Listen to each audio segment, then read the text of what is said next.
Hashem Na'aseh v'Natzliach. Bezrat Hashem will continue the Tisha B'Av, as now we're past half the day, so you're allowed to sit on chairs and no longer need to sit on the floor. We'll have another shiur Bezrat Hashem and try to get a little bit of a better understanding of things that are going to affect us really Bezrat Hashem for the rest of the year. Last night's shiur Baruch Hashem had a lot of good feedback. Lots of people watched it, got chizuk out of it. Bezrat Hashem will do the same today. Today's shiur will be for a refuah shlema for Rav Chaim ben Jorah and Rabbanit Shulamit bat Nejima, Rav Ephraim ben Shulamit, Rabbanit Sarah bat Anat, Serach bat Batya, Batya bat Sarah, Rabbanit Levana bat Sarah, Dvorah bat Mercedes, Esther bat Zipporah, and also the Tanya Tamar bat Zulpa, and Lehavdil Ilui Nishmat Tzach ben Ilana, and Atzlacha Rabba to Shaul ben Farzane and the Montenegro family, and all of the donors, supporters of Irgun Bezrat Hashem.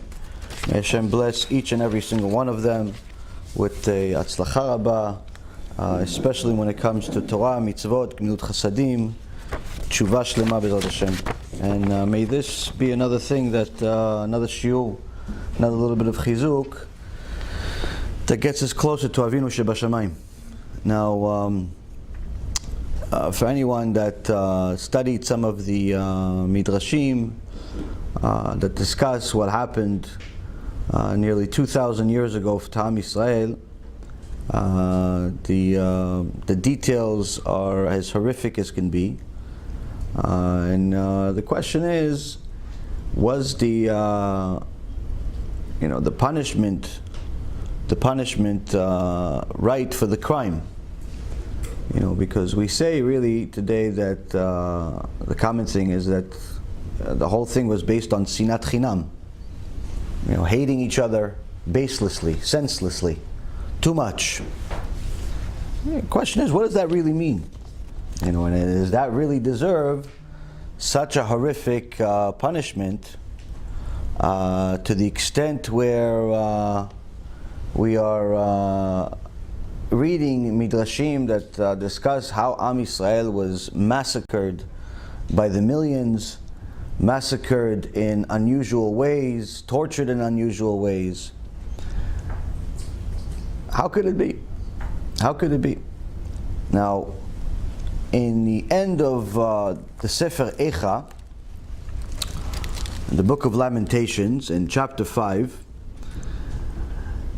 the prophet Jeremiah says to HaKadosh Baruch Hu, prophet Jeremiah is the one that wrote the book of Echa, and he says to HaKadosh Baruch Hu in the last verse, Ashivenu Adonai Elecha v'nashuva chadesh yamenu kekedem ki im maos maastanu katzafta alenu ad meod. He says in verse 21 and 22, bring us back to you, Hashem, and we will return. Renew our days as of old. For even if you have utterly rejected us, you have already raged sufficiently against us. Meaning, Am Yisrael saying to HaKadosh Baruch Hu, bring us back. We want to be back. We love you. We're sorry. We want to go back home. You kicked us out of the house. You punished us already. Meaning that even if we did something wrong, you punished us already. Enough. Enough with the cancer. Enough with the hostility. Enough with the tragedies. Enough. Bring us back. You already punished us anyway. So, the prophet Yeshaya, prophet Isaiah,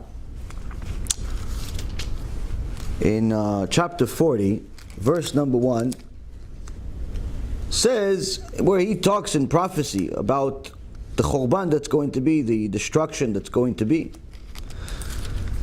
And he says, for she received doubled for all of our sins. Chamim ask, Jeremiah says that Hashem, you already punished us. How much did you punish us? And Isaiah says, double for all of our sins. Whatever you sinned, pay double. You sinned one, Hashem punished you two. That's what Isaiah says. So Rashi comes. We cannot read the Torah without Rashi. We're not going to understand a single verse without Rashi. Rashi comes and he asks himself, is it a Kadosh Baruch Hu's ways to punish double for a crime? But of course we all know that a Kadosh Baruch Hu has a rule in the world that he has instilled for himself, where it has to be measure for measure. Meaning 1 for 1, 2 for 2, 4 for 4, 10 for 10. If I did a crime level 5, I should get punished level 5, not level 10. So how could it be that we have verification here from the verses, from the prophets, that tell us that we got punished double? And the answer is in the prophet that's in between them, the prophet Jeremiah, where Kadosh Baruch Hu says to the prophet in chapter 16, verse 18, it's the same Jeremiah that wrote Eicha. He says, Kadosh Baruch Hu says, I shall repay them first for the repetition of their forefathers' sins and transgressions. So Rashi says, you see here, we learn that HaKadosh Baruch Hu, sometimes he does pay double. Sometimes the punishment is double. Why? When is it double? It's double when you saw your forefathers' sins and you continued. You saw that your father was a Mechalel Shabbat and his whole life in the end ended up becoming completely meaningless. Maybe it looked good when he was in his 20s and 30s, driving a brand new car every year, had a big office, had a big building, everybody was his friend. In the beginning it looked good. But as you saw your father age, you saw that it wasn't as good anymore. All of a sudden he lost, all of a sudden he got sick, all of a sudden people didn't like him, all of a sudden he didn't know what he was doing in the world anymore. You saw that your father's ways in the end didn't pay out. Even if he had millions and millions of dollars, the rest of his life was meaningless, where he was so poor that the only thing he had was money. There are many people like that in the world, where they're so poor that the only thing they have is possessions. Nothing else though. No meaning to life, no purpose whatsoever, no good marriage, no good relationships, nothing else. No happiness, no joy. Whatever joy or happiness they have in their life is just momentary. They live in the moment, constantly needing to take either new vacations or buy new things in order to give themselves just a little bit of elation, a little bit of, happiness that's superficial. But when a push comes to shove, if someone told them, give me all your money and I'll give you happiness in return, they'll give it. If they actually know what happiness feels like. Many times people ask me, what does happiness feel like? What does it feel like? How does it look like? How do you know? The truth is, happiness is not a feeling. Happiness is a state of mind. Happiness is a state of being.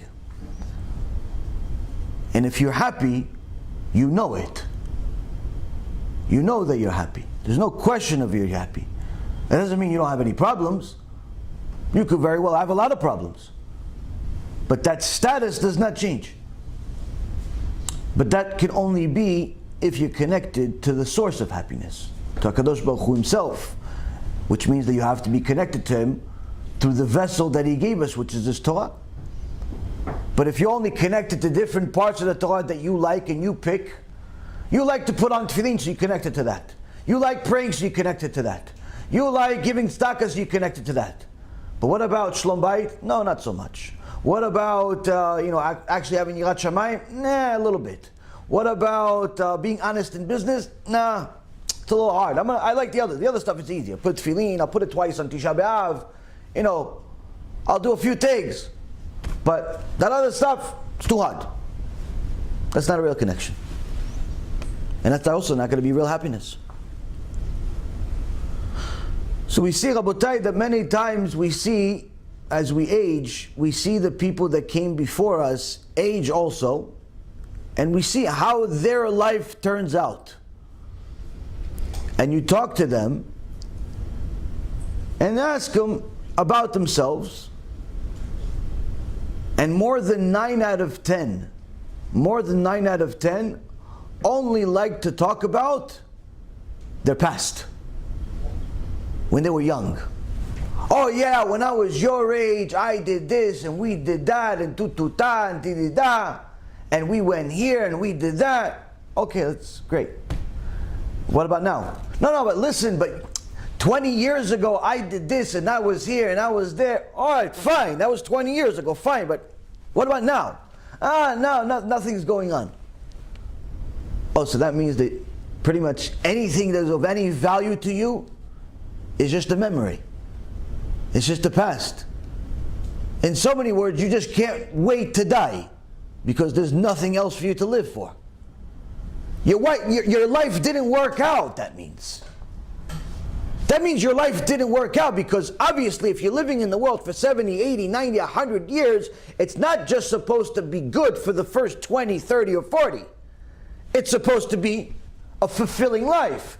If you're telling me that all of your good memories are of the yesteryear, of the previous generation, of all the things that happened when you were 20 and strong and good looking and everything, and now that you're 50, you just simply have no reason to live, but you're living because you don't want to kill yourself, that means your plan didn't work out. Your way didn't work out. And as a smart son or daughter that sees this, as a smart nephew or niece sees this, sees the older people get older and more miserable, HaKadosh Baruch Hu is telling us, you should have learned from them. Not learned what you chose to learn, which is to repeat the same crimes against me when they were 20. Not learned from their stupid stories of what they did when they were 20 years old and 30 years old. No, that's not what you're supposed to learn from them. You're supposed to learn from what was the result. What was the result of what they did when they were 20 and 30? Where they tried all types of drugs. What happened after that? Oh, from that point on, he wasn't able to see in one eye. You should have learned from that. Not from the story that he took drugs. You should have learned that he doesn't have an eye now. Oh, from the fact that he was a womanizer and every week he had a new girlfriend. Oh, you should see now. What's the result? He's single. He's 60. He's 60 years old, divorced 3 times and single. You should have learned from that, not from to be a womanizer. You should have learned to not be a womanizer. Why? It doesn't work out in the end. It doesn't work out in the end. Oh, she told you that she used to like going partying with all of our friends. Now she's 45, 50 years old, but she can't find a husband. And she can't wait to have a kid, but unfortunately, you need a husband for that. And she's miserable about it. You should have learned from that. You shouldn't have learned that she went partying and she became a lawyer at 22 and that she did all these fun things and she went across the ocean to Japan and to China and to Bangladesh and to Tahiti. No, that's not what you should have learned from her story. You should have learned the outcome. Now she's 45, 55, 65 and miserable because she doesn't have any kids, she doesn't have a husband, and she doesn't have a purpose. That's what you should have learned. Not the stories, the outcome. Because I created you in my image, HaKadosh Baruch Hu says. I created you in an image that is able to decipher right or wrong. I created you with a wisdom that's able to take things and evaluate them in order to come out with an outcome. I created you with the ability to acquire da'at. And da'at is the most important things for a person to acquire in the Torah. Why? Because da'at is the wisdom of how to determine right and wrong correctly according to HaKadosh Baruch Hu. And it's so critical that the Gemara says someone who does not have da'at, you're not allowed to be merciful on him. Meaning he makes mistakes because he doesn't want to learn Torah. Not that he never learned Torah and he never even knew it's important. You told him it's important, he heard it's important, he agrees it's important, but he doesn't want to do it. Why? I'm busy working. I'm busy laying down on Tisha B'Av because I don't like fasting. I'm busy, making money. I'm busy doing stuff. Oh, so you're too busy to acquire da'at? So that means that when you fall, and when HaKadosh Baruch Hu brings you to that stage, we can't even be merciful on you. Why? You did it to yourself. You did it to yourself. It's not that you lived in some jungle your whole life and you never knew who HaKadosh Baruch Hu was. It's not that you lived in some foreign country where there's no Jews and you never knew that you're the only Jew there. It's not like you never saw a minyan of 10 Jewish people that actually keep Shabbat and you got invited to pray along with them. It's not like you never knew what Yom Kippur was and that's the day that you're supposed to fast and atone to HaKadosh Baruch Hu to give you another year. It's not like you never heard that your entire parnasah, no matter what job you have, is already decreed in Shemayim on Rosh Hashanah. You heard all these things and you chose otherwise. You chose that you're going to figure it out on your own. We're not even allowed to have mercy on you. Why? You made your bed. You made your bed. And now back to the prophet Jeremiah, who tells us, you see, Rabotai Karim, when we see our parents and our grandparents and our uncles and all of the people from the previous generation, the ones that have not succeeded in doing Avodat Hashem like they're supposed to,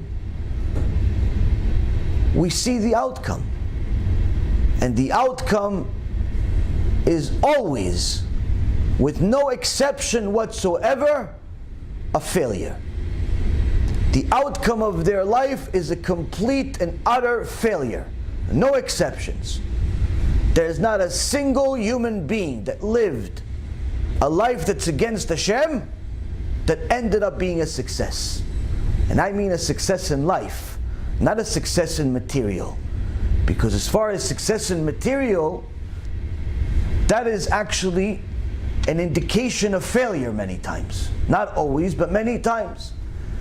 As HaKadosh Baruch Hu says in this week's parasha, Parashat Vayetchanan, Meshalem el sonav el panav le'avido.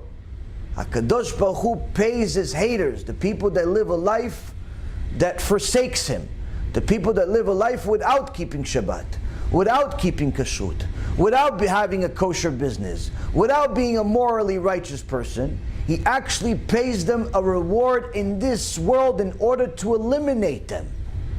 And the Midrash Me'am Loez says he also does the same for their children. Where many times the children see, oh yeah, my dad, he's a success. Why is he a success? He's got 6 buildings. Yeah, but he committed suicide though. Yeah, no, but he succeeded while he was alive though. Yeah, but he died on purpose. How's that a success? Yeah, that's just because he got really depressed and it's a chemical thing. Yeah, but before that he got divorced because he cheated on your mother. Yeah, you never know really what's going on between a husband and a wife. Yeah, well, he cheated on her for 20 years with 20 different women. Yeah, sometimes that happens. So knowing all of this, you're still going to follow his way and you're still going to go chase money for the rest of your life and run away from Hashem at the same time. Guess what? You're going to succeed. You're going to succeed in getting a lot of money because that's the curse. That's what the Midrash Me'am Loez says. You follow your father who went and chased money and acquired it, but lost everything else in the process, and you know it. You're going to succeed in acquiring money, but you will lose even more. Why? Because the punishment on you, on this generation, on right now, is double. Because you should have known different. You should have seen the outcome of their actions and the utter failure of every single one of them. People love to highlight in the news and all types of media, oh, look at this guy, he just bought another building, he just bought another sports team, he just built another casino, he just built another genom, he just built another kafakela for himself, he did all these things, look how much stuff he has. And they like to take pictures of these ugly people and put it on the media as if all of a sudden, because he's got $1 billion, he's good looking, I need to look at him now. Look at how much stuff he got. And people are like, wow, what a success story. I'm going to read his book to see how he succeeded. But the reality is, if you ever get to know these people, or you ever read the real bios of some of these people that talk about their real life, you see how much of an utter failure they were, with no exception. Every single one of them. Whether it's the top of the top in the investment world, like Warren Buffett, a complete and utter failure in life like no other, where to the extent where his own wife does not want to be with him, left him alone, go live by yourself, I can't take you. His kids are almost like strangers. They talk about their father as if it's a third person, like as if it's like a distant uncle. The media talks about him as he's the Oracle of Omaha. Yeah, he knows how to make money. Yeah, but nothing else. Nothing else. Yeah, but he's going to leave money to some charities. Okay, so the charities are going to forget about him 2 days after he dies because they have a little bit of money that he have, or a lot of money that he gave them, but who cares? What is that? Why does that give him any purpose? What about the stuff he did? Or people like Steve Jobs, or people like the celebrities that die or are still alive for the time being, that made a fortune in athletics, in movies, and all types of things. Every single one of them that people admire is an utter failure to the highest power. When you look at their real life, you'll see there's success in money, in acquiring stuff in many cases, but as far as life, complete and utter failure. And instead of learning from the failure, not to repeat what he did, not to do what he did, not to do what she did, you chose to learn to actually do the wrong they were doing. For that is a double punishment. Why? You should have known better. And that's why Kadosh Baruch Hu says to the prophet Jeremiah, yes, you want to come back. I understand, and I want you back, and I'm never going to leave you, and I'm never going to destroy you, no matter how much I'm going to hurt you. But you should know that although you want to be back, I still had to punish you double for making the mistake again. Now, of course we know that a Kadosh Baruch Hu is not an achzar, he's not vicious. He's an awesome God, he's a jealous God, he's completely full of kindness. So how do we explain a double punishment as being kind? How do we give a Kadosh Baruch Hu the kaf zchut, the benefit of the doubt, even though we just learned the reason behind it? Still, how is that kindness? How is that good? Al-Malbim brings a parable, a real parable. Not like some people say things are a parable from the Torah. Well, he says, imagine a person that was caught doing a crime and punished to a 10-year prison sentence where every day he will get whipped 1 time, 10 times. 10 whips a day.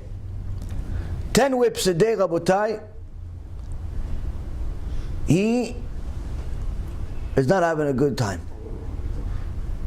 Goes to the prison, he sees a bunch of criminals, some of them are much worse than he ever was, and he knows he has to park his life over here for the next decade, and if that's not bad enough, they're going to whip him 10 times a day.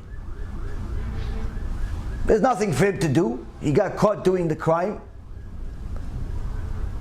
and he just waits for the prison ward to come with the whip and hit him. Because they said that's the sentence. Prepares himself mentally, prepares himself physically, but the damage has to come. At some point, the prison ward comes with a whip, much scarier than it was in his imagination, and he starts hitting him. 1, 2, 3, 4, 5, and every single one he's screaming in agony and pain. 9, 10, and he thinks, oh, Baruch HaShem, I just finished. 11, 12, what's going on here? The sentence is 10, it's 10, it's 10. 15, 20, 25, 30, 40, 60, 100 times. Completely collapses, passes out, wakes up the next day just to have the same exact thing happen again. 100 whips. He's thinking this place is the worst place on earth. I don't know how I'm going to survive here for 10 years. What's going to happen? A month into it, he's getting 100 whips a day. He doesn't know what to do with himself. This is a nightmare. This is Gehenom. This is Kafakela. This is the worst thing in the world. How am I going to do this? 9 months into it, he's still surviving, but just a little bit. What is happening here? How come they won't listen to me when I tell them and I show them the document? It's only 10, not 100. It's 10. And they keep going. And after a year of hitting him this way, he's about to lose his mind. The prison ward shows up again, but this time there's no whip. This time he opens the gate and he tells him, you're free. You're free to go. But you're free to go. You paid. You paid for the crime. Amalbim HaKadosh tells us, Rabotai Yekarim, that HaKadosh Baruch Hu will sometimes punish us double. Not chas v'shalom because he wants to punish us double because he wants to hurt us, but rather because he knows that there is a bill to pay. There was a damage done and a bill to pay. You broke something, you have to fix it. But since he does not want to punish us for 10 years, he does not want to punish us forever, he does not want to punish us for an extended period of time, he'll punish us a lot, HaShem Yishmor v'Yatzil, but for a short period of time. So instead of giving us a little bit of punishment every day for 10 years, just like the parable says, he punishes us a lot for 1 year. Now of course, Rabotai, this does not look like chesed when it's happening. When you're in agony and pain, nothing in the world looks like chesed. I promise you, I've been in pain for 16 years straight. Ishtabach Shemo La'ad. The fact that I'm able to speak to you guys a few times a week, you have no idea how much of a miracle it is. If anybody actually sees me out of here, they say, wait a minute, you sure it's the same person that's on the screen? My wife tells me, do me a favor, do lectures every day. Why? It's the only time you're normal. All the other time you're in pain. People have no idea what it means to be in pain. When you're in pain, it's hard to understand that this is chesed, that this is kindness. How is this kindness? I'm in agonizing pain. I can't stand up. I can't do stuff. How is this chesed? You only understand it when it's finished. You only understand it when you evaluate it according to the Torah and you realize in reality your crime was much, much worse. And what you're getting is expediting the salvation. Expediting the salvation. Because your way, according to what you're supposed to get, in so many words, it's supposed to be forever. Instead, it's a few years. Instead, it's a few days. Instead, it's a few hours. When a person understands that, instead of saying why, he says thank you. You stop asking HaKadosh Baruch Hu questions why. You know who asks why? Kofrim, heretics, ask why. Goyim, ask why. Goyim that do not know that they're obligated to fulfill the 7 Noahide laws, but instead worship idols. Jews that act like Goyim and don't know that there's a difference between the two. How many times I have young kids that come from modern Orthodox families tell me, listen, I don't really know why I have to keep Shabbat. I don't really know why I have to keep it. It doesn't even make any sense to any of my friends. Every week I tell my friends, listen, I can't see you until tomorrow night. Why not? We're having a nice game at his house. We're going to play some poker, then a little basketball, then eat some pepperoni pizza. Why can't you come? You've been hanging out with us the whole week. Yeah, because I got Shabbat. Who? Who's that? Yeah, it's this thing that us Jews do where from sundown to sundown we simply have to, we can't use electricity, we can't turn on the TV, we can't turn on fire. What are you, a vampire? What's this sundown to sundown? No, it's just this 25-hour period of time where I have to go pray and stuff. You just pray now. I'll bless you. I'll bless you. No, what do you want? Oh, you're good. You know why it doesn't make sense to his friends? Because many times he's friends with Goyim. Many times he's friends with Christians.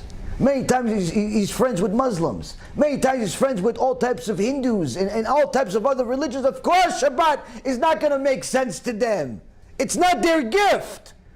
It's ours. Of course they're not going to understand what it is.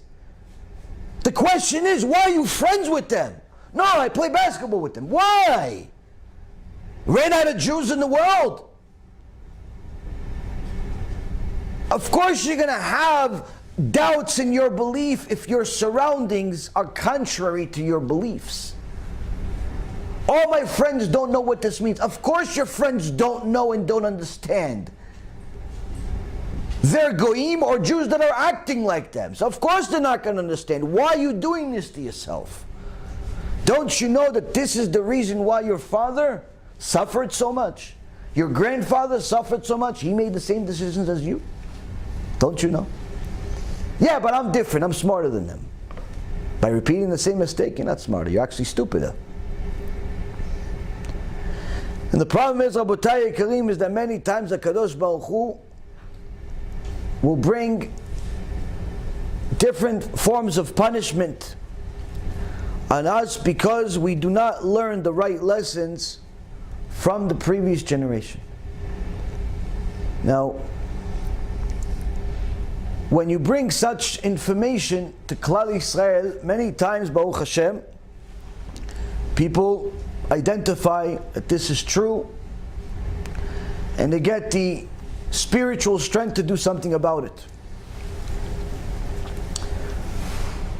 But unfortunately, since this last generation before Mashiach is infested with Erev Rav, many times they're going to go to the shul and start becoming more religious in front of everyone. And they see people are talking in shul and they say, listen, we're praying. What are you, religious? Who are you?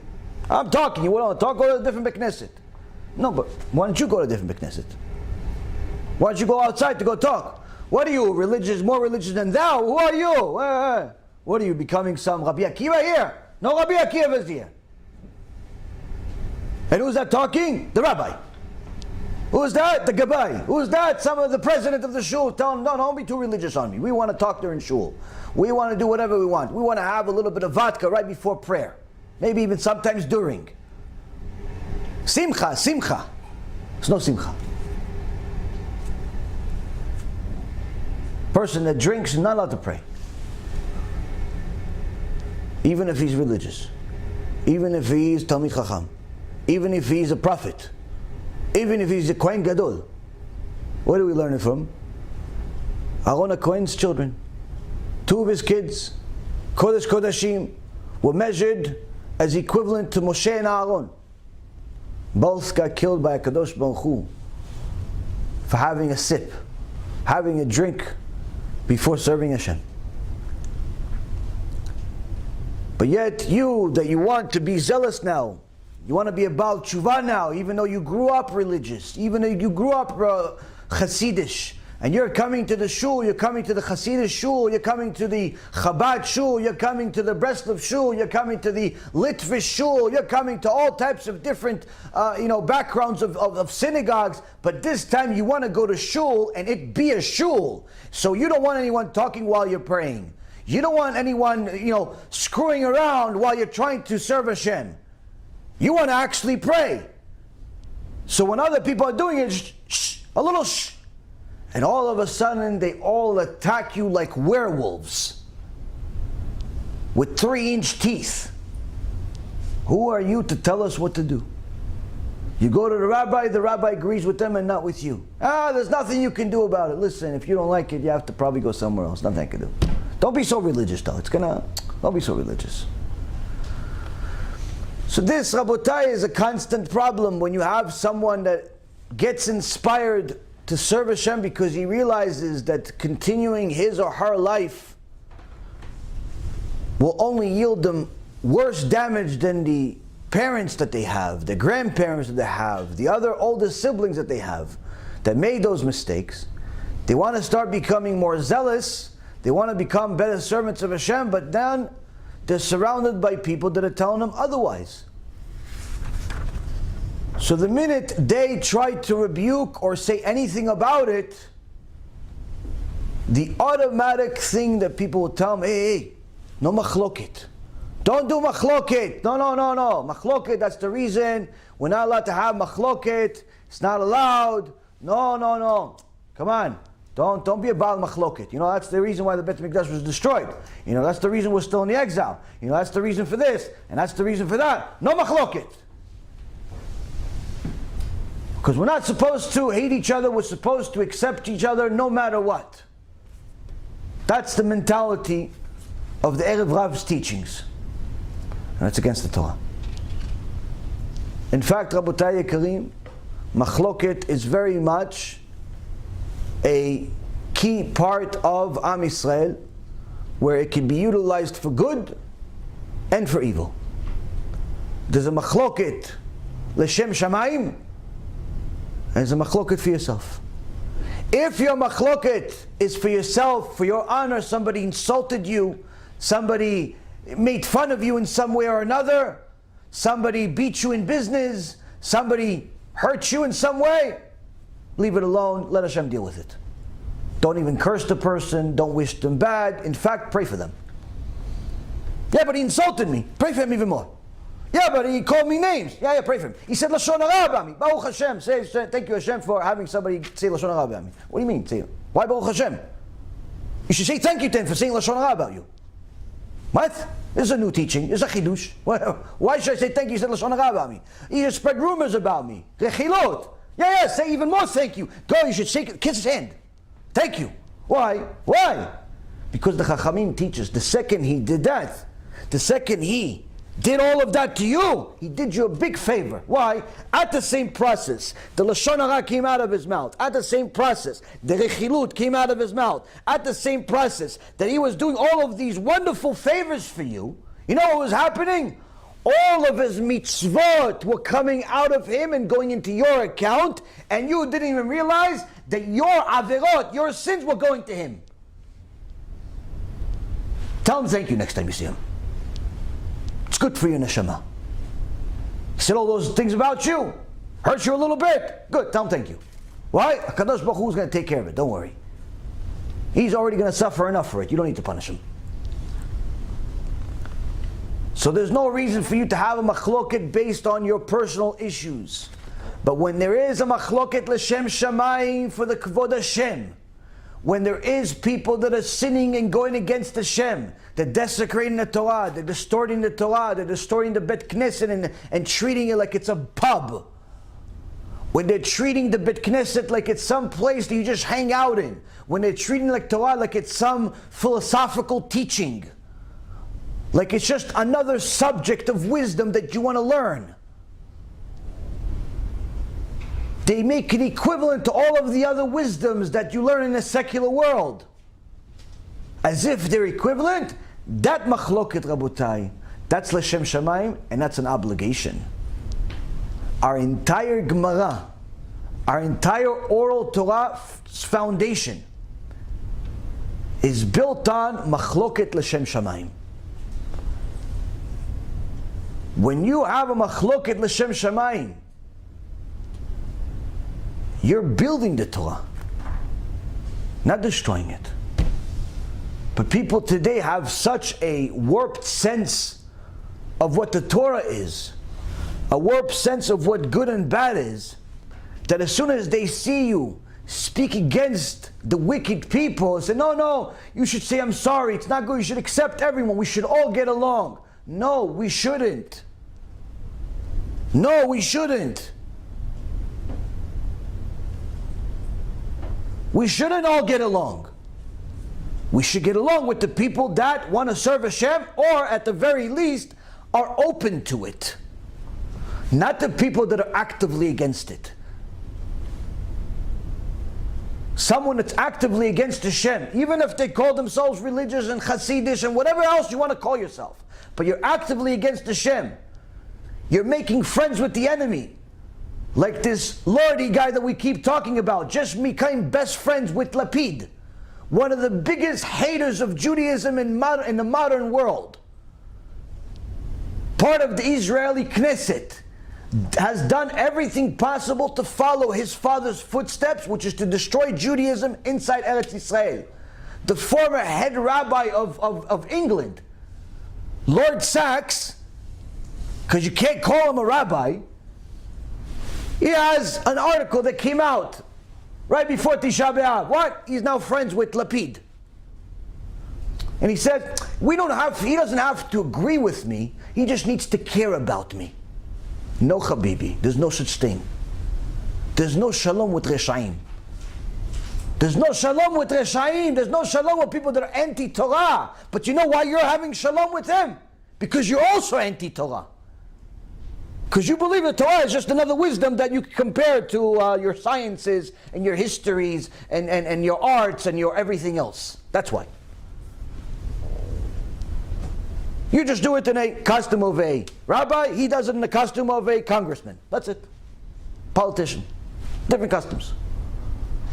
There is no mitzvah whatsoever of making shalom with those people. In fact, it's a mitzvah to have a machloket. Why? For kvod Hashem. For kvod Hashem. For the honor of Hashem. But again, it's a very thin line between, are you really fighting for kvod Hashem, or are you fighting to show you're right? And that happens also. Where sometimes you have somebody becoming insulting to people that are ignorant. You tell me, you see a post, people decide to make all types of, open-ended posts. I never understood the purpose of these things. And they'd say, intermarriage is not allowed. Wow, thank you. That's really invigorating. I'm going to leave my Goya because of this post. You just changed my life. Tell me why it's not allowed. What's going to happen if I do it? Don't show me some verse from the Torah and don't tell me who, what, when, and how. Give me some basis. I'm an ignorant person. I don't know nothing. I'm married to a Goya. Tell me why I'm not supposed to. Tell me why. Don't give me some post. But better yet, what happens is one guy that is intermarried makes a comment on it, that you're really judging people. And either the guy that makes the post or some other superhero starts insulting them. No, you're just an idiot because you're doing this and you're rejecting Hashem. That's not rebuke. That's not machloket l'shem shamayim. In fact, he's a tzaddik and you're a rasha. There is a way to rebuke people. There's a way to talk to people. There's a way to do certain things. You can't just go out there gun blazing without even giving people a reason. He doesn't know why it's wrong. He just knows that you're saying something that he's doing is wrong, but you never told him why. You never explained to him why this is the case. And for any of the people that are still wondering why we took out the video with the 14 Reshaim on there and yet continue to talk about them, is because obviously we didn't change our mind. There's still Reshaim, every single one of them. But we took out the video because it didn't explain why enough each one of them is it. It just explained a general topic, that they were Machtiyah Rabim. But unfortunately, many people didn't know why they are Machtiyah Rabim. So we took out the video and we talk about it in detail one after another. You can't just shoot the gun and not tell people that you're upset and why you're upset. So when you just insult people, oh, you're making a mistake. Why am I making a mistake? Because you're making a mistake because you're not listening to Hashem. What did Hashem say? Oh no, He said you're making a mistake. But who and what and when? That, Rabotai, is not a machloket l'shem shamayim. Yeah, you're saying that it's for shamayim. You're saying that it's because you're defending the honor of Hashem. You're not defending the honor of Hashem, Habibi. You are Rasha Merusha, arrogant person that thinks he's living a righteous life. No, there's nothing righteous. There's not a bone in your body that's righteous. You're full of arrogance. You're full of evil. But you do it in the name of Hashem. Because if you really cared, you say, listen, you know what? Let's go offline. I'll tell you exactly. I'll show you exactly. Without calling you names, without sending insults. There's no reason for that. You obviously don't know. So I'm going to tell you why. After that, you can make your own decision. But there's never a reason to go personally insult the guy, poor kid. There's no reason. This happens every day. Every day it happens. And they're right. Those people that end up becoming disgusted by religious people, they're right. Why? Because their version, what they saw, is disgusting. What's the problem here? They didn't see Judaism. They saw some arrogant fool representing it in the wrong way. So we have to be knowledgeable enough to know how to rebuke, how to talk to people, and how to show people a little bit of love. Even when we have a machloket with them, even when we have a debate with them, it doesn't need to get personal and to just try to destroy people's lives. It needs to be based about a point. What's going on? Now this requires ahavat chinam. This requires you to love him senselessly. This requires you to love him without even knowing him, even though he's on the wrong path. Why should you love him? Because that's the only thing that's going to give you enough energy and patience to want to help him, to want to help her. Even though right now their education level about the Torah is the equivalent of a monkey's. So you have to have a lot of patience to help people like this. And guess what? You should do it. You know why? Because somebody did it for you. You used to be a monkey too. You used to know nothing too. And HaKadosh Baruch Hu sends you somebody or something or some book or some show or some video where somebody else gave you the information and turned you into someone that actually knows what's right and wrong. And if you're not willing to give it back to somebody else, then you didn't deserve the present in the first place. So when we talk about hating each other, again, remember there are different reasons. There are some people you're obligated to hate them. Obligated. Why? Because they're anti-Torah. A person like Lapid, a person like some of those people on the list, obligated to hate these people. They're constantly going against the Torah and they're causing people to sin knowingly. They're changing the Torah knowingly. They're going against the Torah knowingly. You're obligated to hate these people. Obligated. But a person that's ignorant, grew up Chiloni, grew up secular, grew up in some farm, grew up under the impression that you could just pick whatever religion you want even though you were born Jewish. Again, don't hate him for no reason. Try to educate him. Try to bring him closer. See if it's really in his blood to be anti, or he's just an ignorant person. But we just go attack everyone that's not like you, Mr. All Righteous. That's not machloket l'shem shamayim. And many times you're going to see that a new person, a new Baal Tshuva, even if it's a person that's been religious their whole life, goes back to the same shul that they've been going to for 20 years, but now with a new head on their shoulders, with the right head and the right ashkafa, and starts telling people that, hey, listen, let's this is a bet mikdash katan. This is a small bet mikdash. Let's not speak during prayer or at all. You want to speak? Go outside. This is a place where we want to learn Torah, not learn sheshbesh. Let's treat it like it is. Many times they get the feedback that they don't want. Well, people tell them, listen, you're too religious for us, you're too much, you're a Baal Machloket, you're like Korach, you're bringing a Machloket. They're only saying that because they're ignorant of the truth. More times than not, it's simply because they're ignorant of the truth, either because they were taught the wrong way, or they weren't taught at all, and they just assume that any conflict between two Jews is forbidden. This is not true. Our entire Gemara is built on the conflict between the sages to find the emet.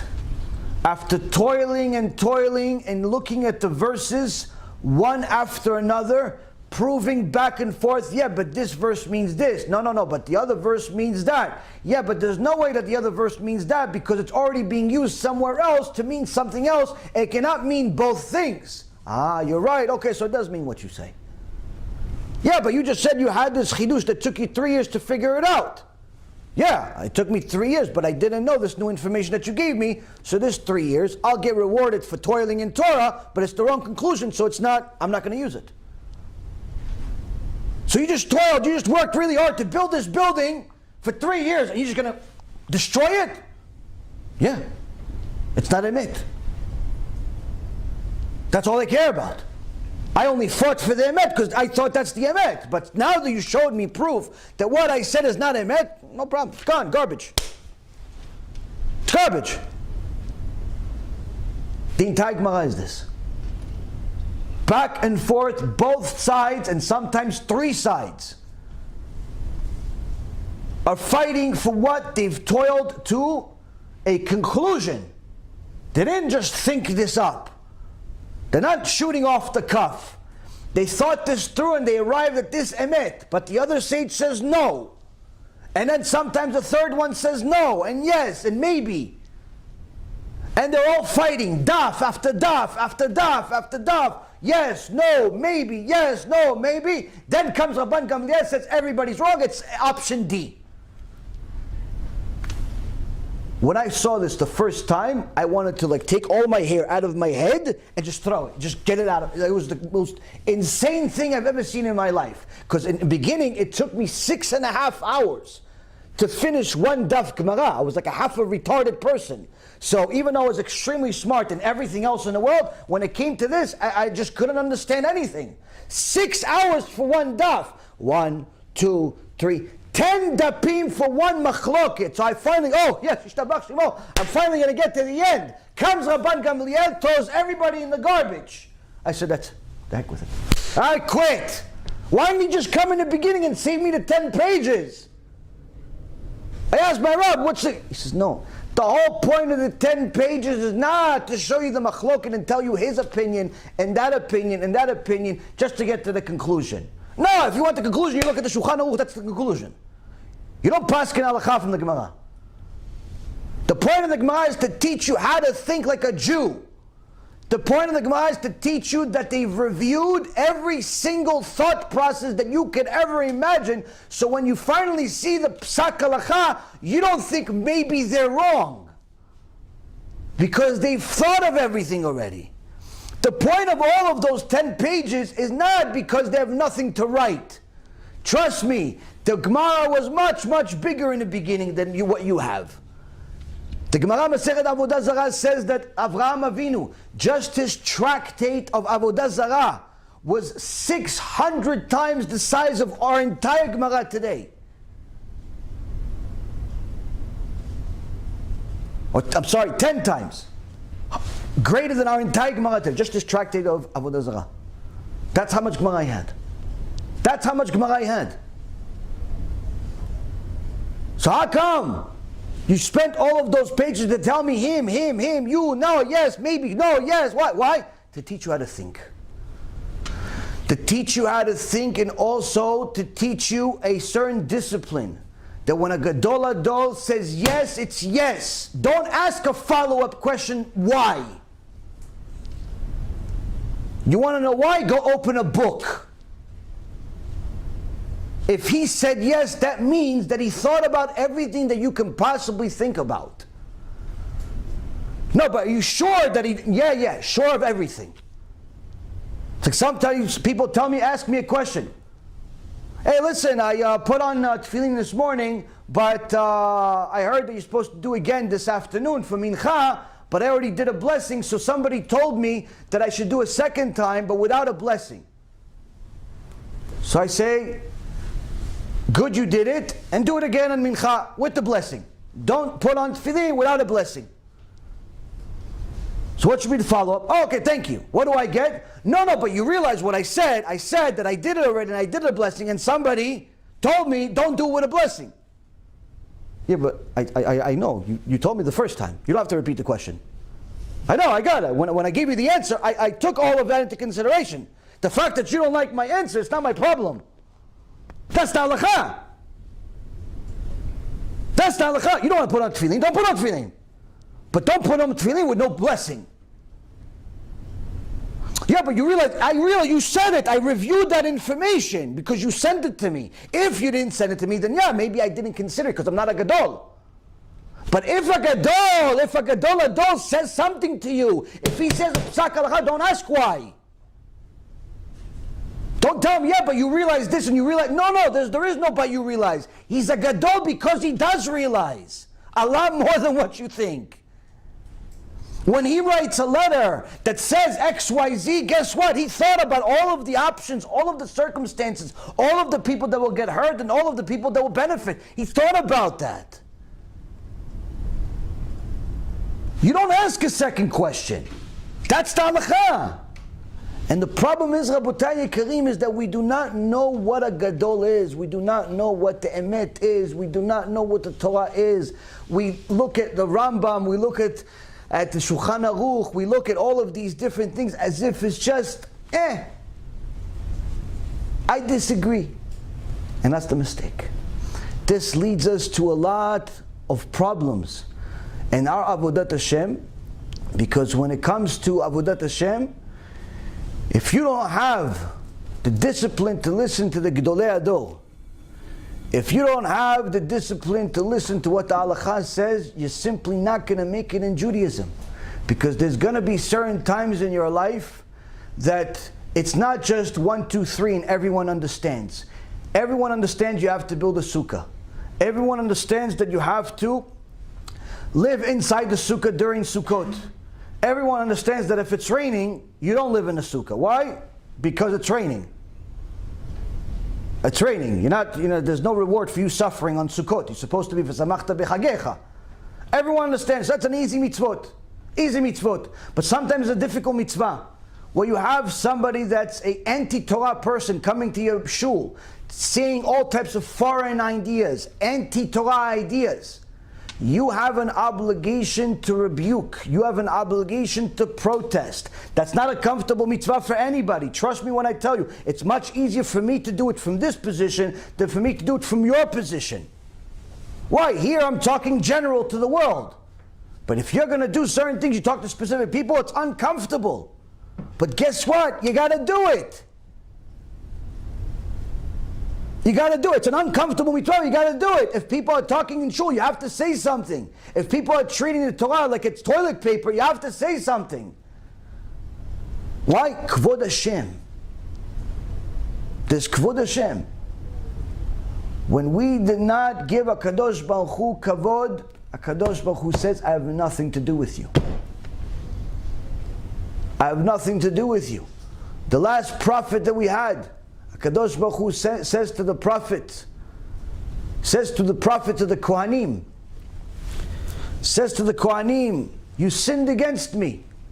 Kohanim says, why? We did our service in the Bet HaMikdash. How? We brought the korbanot. How do we sin against you? HaKadosh Baruch Hu says, you sinned against me because you didn't want to do it. You treated the Avodat Hashem like as if it's a burden on you. The rabbi said, come pray. 3 prayers a day. You're like, no, all 3 I got to do. One's enough for Hashem. Hashem has a lot of people doing 3. I'll do 1, it's enough. What, tefillin? No, come on, tefillin doesn't necessarily need to be here. Whatever, I'll do when I get a chance. Rabbi, when it's 5 o'clock p.m. Can I still do tefillin? Can I do tefillin? Why didn't you do it at 6 in the morning? Why didn't you do it at 9 in the morning? Why didn't you do it at 10 in the morning? Why didn't you do it until now? Why? I didn't get a chance. You didn't get a chance. Everything else you got a chance though. You got a chance to make money. You got a chance to get a few clients. You got a chance to eat lunch. You got a chance to eat. Got a chance to do everything else, but to do tefillin, you didn't have a chance. You treated my tefillin, you treated my mitzvot like it's a burden on you. It's a burden, it's too much for you. HaKadosh Baruch Hu says to the Kohanim, yeah, you brought the korbanot, but you treated it like a burden. You talked about my Bet HaMikdash as it's a filthy place. Who wants to be there? All the blood is there. I'd rather be with the rest of my friends, hanging out. If I could not be here, I wouldn't be here. If I could not be a Jew, I wouldn't be a Jew. Who wants you? Who wants you? Oh, I wish I wasn't a Jew. Okay, you're not a Jew. Go, bye. Bye. What? But you said you love me. No, I don't love you. I love someone who wants to be a Jew. You I don't love. Yeah, but I'm religious. No, you're not. You're just a monkey with a kippah on. If you don't want to be a Jew, no one needs you. That's what HaKadosh Baruch Hu is saying to the Kohanim. You don't want to be a Kohen, you don't want to serve in my Bet Mikdash? I don't need you. I don't need your korbanot. I don't need it. I don't need your prayer that you don't want to pray. I don't need the tzedakah that you don't want to give. I don't need the mitzvot that you don't feel like doing. You don't want to do it? Go give it to your mother. HaKadosh Baruch Hu doesn't need it. Why? If you're going to do mitzvot, it has to have kvod Hashem. Don't act like you're doing anyone a favor, especially not HaKadosh Baruch Hu. And we forget this a lot. We forget that we're not doing the mitzvot for Him, we're doing the mitzvot for ourselves. We treat our mitzvot like it's a burden on us. When's the fast end? That's all you can think about. Bet HaMikdash was destroyed. HaKadosh Baruch Hu, Shekhinah is not with us. That's all you can think about is the fact that you're not eating like a pig. That's all you can think about today. That's it. That's it. The Bet HaMikdash was destroyed twice in the same day. Millions and millions of people got murdered in cold blood. A river of blood that literally reached the stomach of horses. Every single year tragedies happen on this day. Throughout the generations, many of the pogroms, inquisitions, and natural disasters that we've had happen to our nation happen on this day for the last 3,300 years, starting with the Meraglim. And all you can think about is the fact that you can't have a hamburger. Who needs your fast? The whole point of the fast is to think about Kvod Hashem, Ribono Shel Olam. All you can think about is when you can eat. That's it? Oh, I'm thirsty. Welcome to humanity. Do you want a plaque for it? All you can think about is you're thirsty. All you can think about is that you're hungry. Did you think about Kvod Hashem today? Why do I have to read Kvod Hashem? Well, let's see. 2,000 years ago, Rabotai Yekarim, or approximately, the Romans, Imach Shimam Vezichram, showed up to Yerushalayim. 60,000 soldiers came out of nowhere, like a shed. The Jews that have been fighting among each other for the wrong reason. Their day's version of Zionism was called Biryonim. Anyone who didn't listen to them, they simply tortured them in different ways. And when they saw that there is a revolt, what they do? They burned all of the food. They had enough food stored in Yerushalayim to feed all of the citizens in Yerushalayim for 21 years without leaving the city. The Biryonim, the Zionists of their day, the heretics of their day, the Reshaim of their day, the modern of their day, you know what they did? So listen, if you want to listen to our way, we're going to burn all your stuff. Yeah, but why? Why do you have to burn my stuff? I don't agree with you. I have the Torah. Because it's my way or the highway. This is the new way, but I don't want to listen to you. I want to listen to Hashem. No, I'm going to burn your stuff. I'm going to ruin your career. I'm going to ruin your life. But why? Go away. Go to your Genom that you built for yourself. Have a good time over there. Let us religious people alone. Leave us alone. We want nothing to do with you. If you're ignorant, you want us to show you what Shabbat is, more than happy. But if you're empty, go to your hole. Why do I need to listen to you?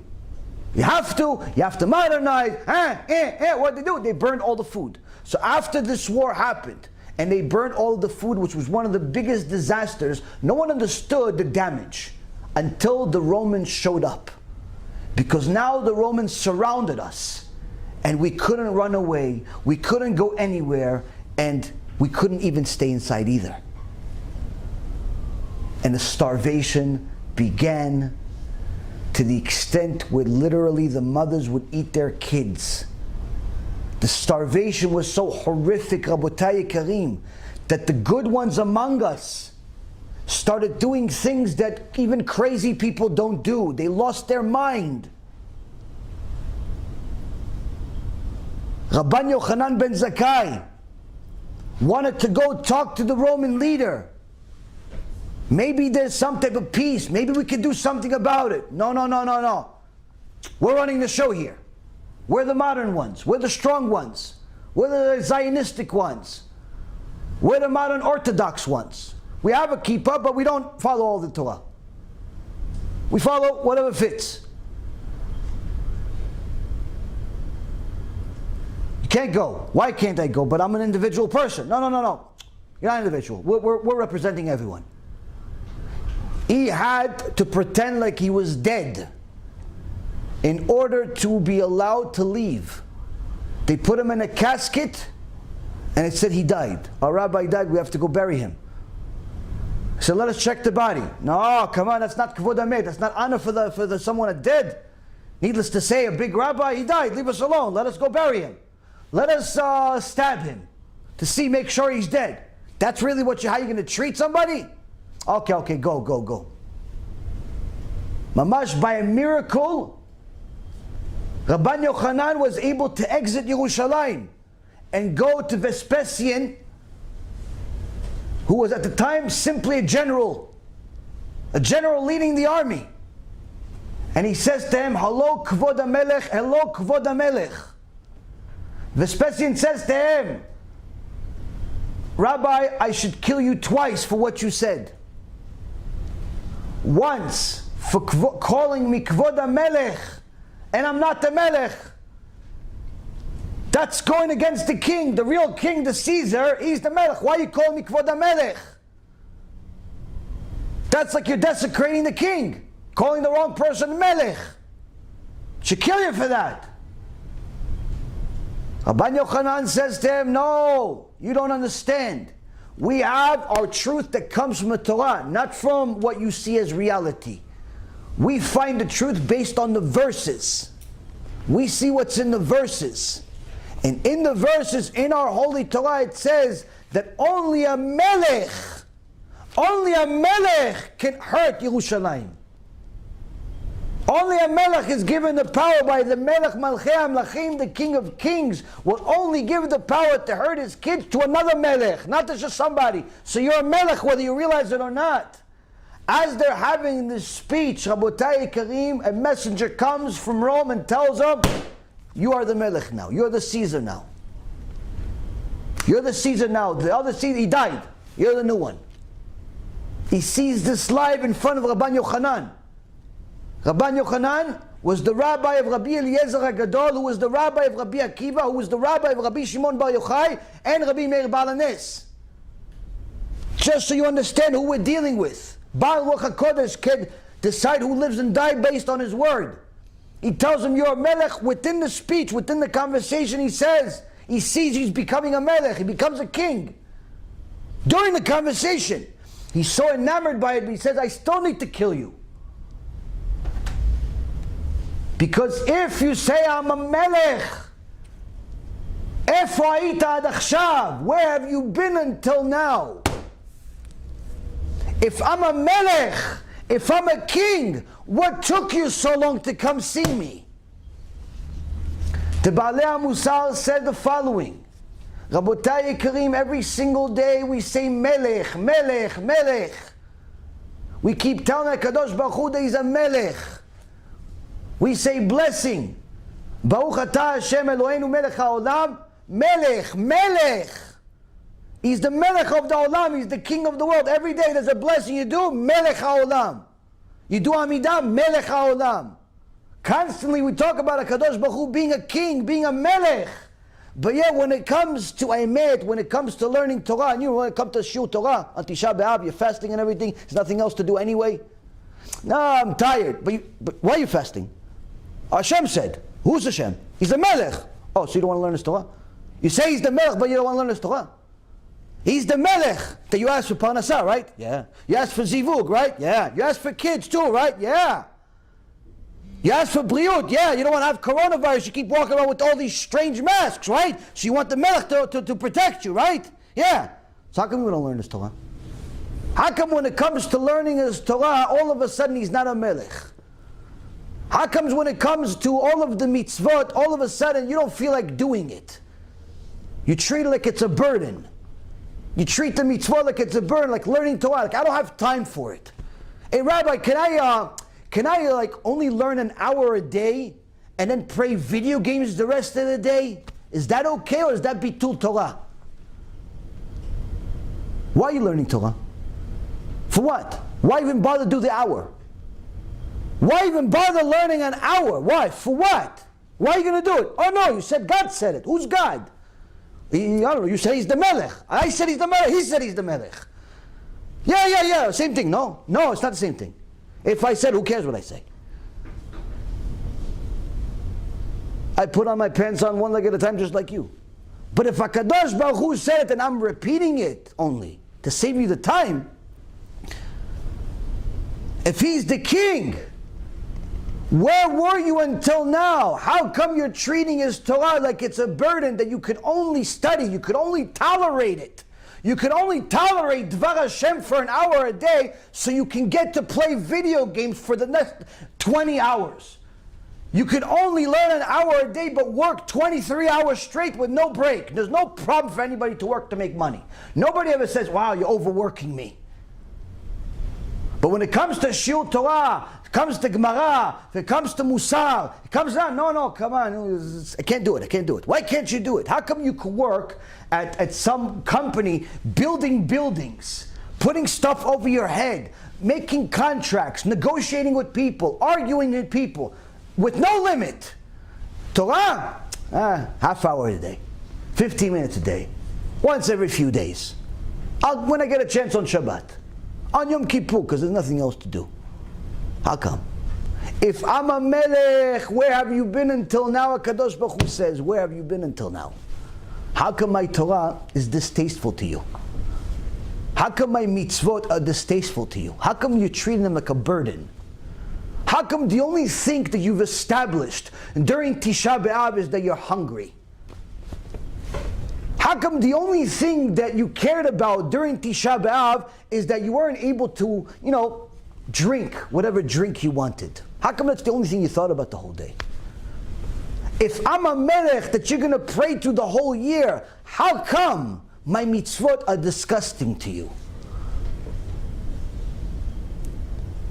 And Rabotai Karim, when a person understands that HaKadosh Baruch Hu is a melech, he has to now work on himself to get himself to enjoy the mitzvot, to enjoy praying, to enjoy learning, to enjoy doing every single mitzvah, which includes the uncomfortable ones.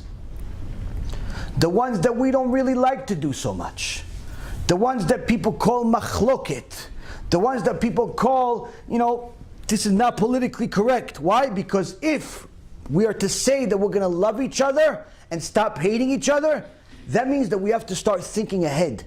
Just like we're responsible to think ahead when we see the older people that have been here and have made mistakes and have ruined their own lives, and we have to think ahead not to do the same thing, we have to think ahead for each other. You see one of your friends playing more basketball than he's learning Torah. You see one of your friends stealing more money than he's actually doing legitimately. You see one of your friends ruining his marriage more than working on his marriage. You see one of your friends spending more time with his friends than he's spending with his kids. You gotta say something. Ribono shel olam, that's love. That's love. When you don't say stuff after you see something wrong, that means you hate him. When you see your friend driving on Shabbat and you don't say anything, that means you hate him. In fact, that means you hate him so much that you care less about the fact that he's going to get a permanent punishment that makes the Holocaust look like child's play. A person that leaves this world a mechalel Shabbat, a person that leaves this world without doing tshuva for chilul Shabbat, for wasting seed, for all types of other morality crimes, a person like this that leaves this world with such a crime, Rabotai Karim, their punishment according to the Ramban, according to the Gemara Masechet Rosh Hashanah, page 17 and 16, according to many, many sources across the Torah, their punishment is permanent. Their Holocaust is permanent. Which means, Rabotai Karim, if you don't know what that means, just watch my shiur about Genom. You'll get really well educated about that place that's a permanent punishment. Not everybody gets permanent punishment. Only some people. Those people that die with Mechalel Shabbat, or wasting seed, or somebody that didn't do tshuva for being with a married woman that's not his wife. Things like that, that's a permanent punishment. What does it mean, a permanent punishment? It'll take millions of years, or however many years it's going to take, to destroy that neshama until there's nothing left other than chelek eloka mimal that goes back to Hashem. Meaning the version of you, that person that was here, is gone. But only after suffering for millions of years. Now you know it. And if you see your friend doing those crimes, and you don't say something, that means that you're okay with him or her going to that place. That means that somebody told you, listen, by the way, if your friend makes a right, and then a left, and then goes 2 doors down, right over there, they're going to kill him. And you see your friend going. You can see your friend going, and you don't say nothing. That means you hate him. That means you're a partner with the crime. Because you know where that leads. You know where that journey leads. And you don't say anything, you hate him. So stopping the hate among each other is not like most people think in this modern world. Oh, accept everyone regardless of how they are. That's not the case. Stopping hating each other is fulfilling the Torah the right way, with Kvod Hashem in mind, with the honor of Hashem in mind, with an understanding of what is for our own personal interest, what is for the interest of the Torah itself. What does it mean, reward and punishment? What does it mean to help each other? Go towards the reward versus the punishment part. How do we fulfill the Torah without treating it like it's some burden? How do we literally work on ourselves until we love to learn, love to do mitzvot? Because it doesn't come naturally. In the beginning it is hard. In the beginning it could even be boring. In the beginning it could be very difficult. When I first started going to shiur Torah, I wouldn't be able to last 5 minutes before I fell asleep. I'll go to shiur Torah, 5 minutes into it, max, fall asleep. You know what the solution was? Go again. Next week, waited the whole day. Couldn't wait. Tuesdays, 9 o'clock. Sometimes we had to wait for the rabbi an hour and a half until he came. Shiur didn't start till 10:30. Sometimes even 11 o'clock. It wasn't that long of a shiur. Usually it was a half hour to an hour, but sometimes you had to wait an hour or two for the shiur to start. But I was excited because it was new for me. And I was excited, and I was there, and I got my little, notebook. Shiur starts, 5 minutes into it. 200 people there. Everybody's invigorated. Me? Sleeping. I slept better at the shiur than I did in my house. But you know when I woke up how frustrated I was? How much of a nightmare it was? I waited all week for this. So I would take all types of things. I started bringing chips and little drinks and different things to chew on, but without making so much noise. I brought a pen and paper so I could write down everything. I just kept trying. 5 minutes, 6 minutes, a week later, 10 minutes, 15 minutes. Eventually I got to actually watch the whole shiur, but it wasn't after literally several months of suffering. Everything else, I'm awake for. Work, I can work till 5 o'clock in the morning on 2 hours of sleep. Regular things, I don't even need to sleep. This Torah, 5 minutes. It was mind-boggling to me. Solution, keep going. Keep going. It's hard for you to learn from the book. You fall asleep after 2 minutes. Okay, tomorrow you try again. Still 2 minutes. Okay, try again. Still 2 minutes, a month later. Okay, try again. How long? Forever. Forever. That's what you have to do. You have to work on yourself until it works. How are you going to get it to work? Ask for Hashem's mercy. Tell Hashem through your actions, look Hashem, I want to learn your Torah. I want to learn it. I don't understand it, so I want to learn it. But how could I learn it if you only let me learn for 5 minutes?